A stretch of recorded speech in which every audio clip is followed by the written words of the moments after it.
I fired my mother-in-law on the spot. She fixed a $5,000 wedding cake and almost killed the bride. I'm a 29-year-old woman. I own a high-end custom bakery in Chicago. My husband, Dave, is 32. He begged me to hire his mom, Brenda. She's 60. He said she was lonely and loves to bake. Against my better judgment, I hired her as a prep assistant 3 months ago. Yesterday was absolute chaos. We had a $5,200 commission. It was for a massive 5-tier wedding cake. The bride has celiac disease. She also has a severe dairy allergy, like throat closing, EpiPen severe. The contract stated strictly zero cross-contamination. I prepped the special almond flour blends myself. I also used vegan butter.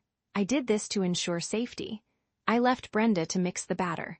I had to handle a vendor call in the office. When I came back 20 minutes later, the batter looked wrong. It was too yellow. I dipped a spoon in. It tasted like straight Kerrygold butter and regular wheat flour. I asked Brenda what she did. She smiled smugly and said, "I threw out that nasty fake stuff. A bride deserves real butter and flour on her big day. She won't know the difference, honey. It's my secret touch." I saw red. I didn't just yell. I screamed. I explained that she could have literally killed the bride. Brenda rolled her eyes. She said I was being dramatic.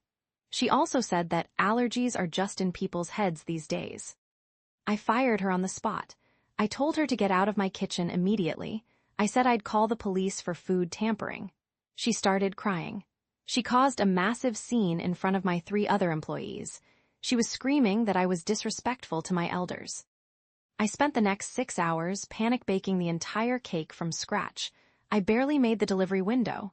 I lost money on the ingredients she wasted, but at least I didn't kill the client.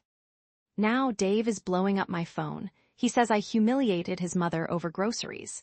He also called me a power-tripping tyrant. He's demanding I apologize and rehire her, or he's staying at his brother's house. My staff is on my side, but my in-laws are blasting me on Facebook.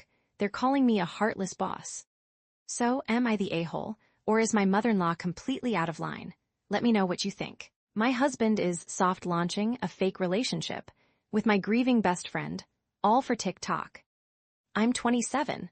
My husband, Liam, is 29. I walked in on him editing a video of my crying best friend. Romantic music was playing. I asked what he was doing. He said I was ruining the vibe. Liam is obsessed with becoming a TikTok influencer. He's stuck at 40,000 followers. He wants to be relationship goals, but I'm camera shy. I refuse to participate. That's where my best friend Jenna comes in. Jenna is going through a devastating divorce. She's staying in our guest room. She's vulnerable and gorgeous. For 2 weeks, Liam has been so helpful. Coffee, therapy, the garden. I thought he was being a saint. Then I grabbed his iPad to check a recipe. A notification popped up. Viral potential, sad girl aesthetic. I clicked it. It wasn't a note. It was a content calendar. I opened his TikTok drafts. I felt like I was going to vomit. Dozens of videos of Jenna. Hidden camera footage of her sleeping. Clips of her wiping tears. Shots of their hands next to each other. Captions like, "Helping her heal red," and "She deserves the world." The comments think they're a couple. "You guys are endgame." I wish my boyfriend looked at me like that. Liam is liking every single one. He is soft-launching a fake relationship for clout. I confronted him. He didn't even flinch. He rolled his eyes. He said, "It's just storytelling, the poster. You wouldn't do the videos, so I had to improvise." Jenna has the tragic look the algorithm loves right now. I made $600 from the creator fund this week. He refuses to take them down. One video has 2.4 million views. He says if I tell Jenna, I'm sabotaging our household income and being jealous. Jenna has no clue she's the star of a romance drama. Do I tell her and break her heart, or let this sick charade continue? What would you do in this situation? Tell me in the comments. I secretly bought the house I was renting, and now I'm evicting my roommate. But that's not even the worst part. I'm holding my sobbing best friend right now, but I'm secretly texting my property manager. We're scheduling a locksmith. I'm a 27-year-old woman. I've lived with Chloe since college. She's also 27. Chloe always forgets Venmo requests for utilities, but she comes home with $300 Sephora hauls, and she DoorDashes sushi, like 4 times a week. It's infuriating. 3 months ago, my estranged aunt died. She left me $450,000. It was life-changing. I kept my mouth shut, because I knew Chloe would expect a slice. Then our landlord announced he was selling our duplex. I saw an opportunity. I bought the building entirely in cash. I created a generic LLC name. Chloe has no idea that I am literally her landlord. The tension started when I, posing as the management company, sent a notice. Rent was adjusting to market rate. We were paying $1,100 total. I bumped it to $2,400. Chloe spiraled. She screamed, "Who does this? It's inhumane." She actually kicked a hole in the drywall of the hallway, my drywall. I pretended to panic alongside her. I said, "I can't afford that, Chloe. I found a studio across town. I'm moving out." She begged me to stay. Then she proposed we just stop paying rent. She wanted to force an eviction process. She claimed it takes months to kick people out in this state, and that we could live for free. That was the final straw. I realized she wasn't just messy. She was a liability to my investment. So I ramped it up. The LLC sent a non-renewal notice. It cited major renovations. Now she's crying on my shoulder.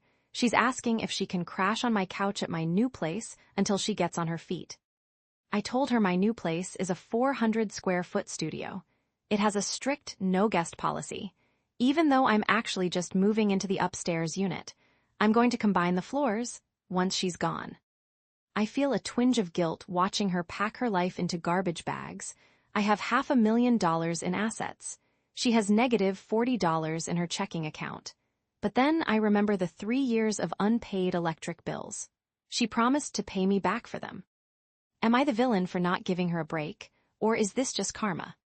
So, am I the a-hole, or is she? Let me know what you think in the comments. I drained our Disney fund. I saved my dog's life. Now my husband is furious. Am I the a-hole? Here's what happened. I'm a 29-year-old woman. My husband, Mark, is 32. We have a 7-year-old daughter, Lily. I also have a golden retriever named Barnaby. He's 13 years old. I've had him since I was a teenager. He's been with me through everything. Mark has never been a dog person. He tolerates Barnaby, but he complains about the hair and the vet bills. For 2 years, we saved for a Disney World trip. It was supposed to be once in a lifetime for Lily. We had $5,500 saved. The flights and hotel were booked. They were refundable until 48 hours before. We were supposed to leave in 4 days. Then, disaster struck. Yesterday morning, Barnaby collapsed. He couldn't stand. He was panting heavily. I rushed him to the emergency vet. It was a splenic tumor. It had ruptured. The vet gave me 2 options: euthanasia right there, or emergency surgery. The surgery had a decent prognosis. He could have another good year or 2. The cost, $5,200, up front. Mark was on a flight. His phone was off. I had 3 minutes to decide. I couldn't let my best friend die if money was the only issue. I transferred the Disney money. I paid the bill. Barnaby survived. He is recovering, but that's not the end of the story. When Mark got home and saw the account balance, he went nuclear. He didn't even ask if the dog was okay. He screamed that I robbed Lily. He said I extended the life of a useless, dying animal. Then he did the unthinkable. He went into Lily's room. He told her, "Mommy canceled Disney because she loves the dog more than she loves you." Now Lily screams every time she sees Barnaby. Mark says I need to replace the money in 72 hours, or he's taking Lily to stay with his mother. I'm looking at my dog. He's stitched up and drugged on the floor. I feel sick. I saved a life, but I crushed my daughter's dream. So am I the a-hole? Did I overreact, or is my husband being cruel? Let me know what you think.